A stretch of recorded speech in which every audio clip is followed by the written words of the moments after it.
Хөтөлбөрийн нисэх Данхлуун зулын тос үйлдвэрлэгч Чулуунбаярыг онцолж байна. За тэрээр 2017 онд Тээвэрт явж байхдаа осолдсноор 2 хөл алджээ. Үүнээс шалтгаалж 2 жил хэвтэрт байсан эдий ч өөрийгөө ялан дийлж олон төрлөөр орлого олох гэж оролдсон байна. За ингээд 2021 оноос малын түүхий дээр зулын тос үйлдвэрлэх санаагаа олж хөгжүүлсээр иржээ.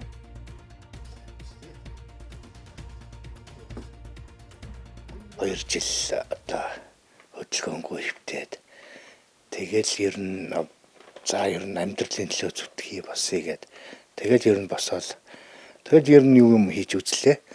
Нэг машина эхлээд барьж чочрогоо гаргаад тэгээд таксинд яваад тэгээд нэг ойдлын цех ажиллуулах гэж үзээд за тэгэл явж байгаа л 21 оны сүүлд одоо 22 оны ихээр одоо энэ зулын тосоо хийж эхэлсэн анх.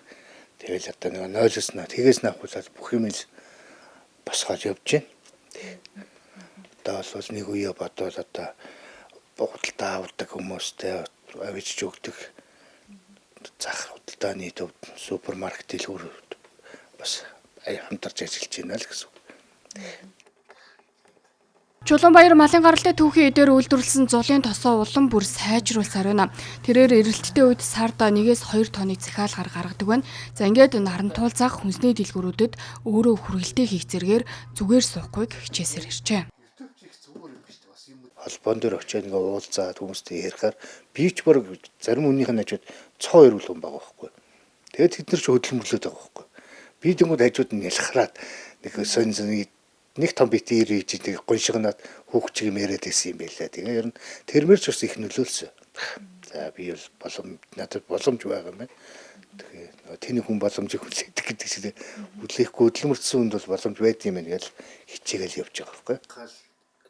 За амьдралдаа сөхрөөд буцаад боссон Чулуунбаярт бурхан бас нэгэн сорилт өгсөн нь зүрхний шигдээс. Зүрхний шигдээстэй болсноо тэрээр яг 1 жилийн өмнө зүрх нь өвдснөөр мэдэж яаралтай хагалгаанд орсон байна. За одоо тогтмол зүрхний муудагч ойрын хугацаанд дахин нарийн хагалгаанд орох шаардлага үүсжээ. За гэвч Монголд энэ онд очор байхгүй тул 90 хотод 20 сая төгрөгөөр хагалгаанд орох шаардлагатай болсон байна. За иймд түүний үйлдвэрлэдэг зулын тосыг худалдан авахаас гадна сэтгэлийн гараа сунгахыг хүсэж байлаа.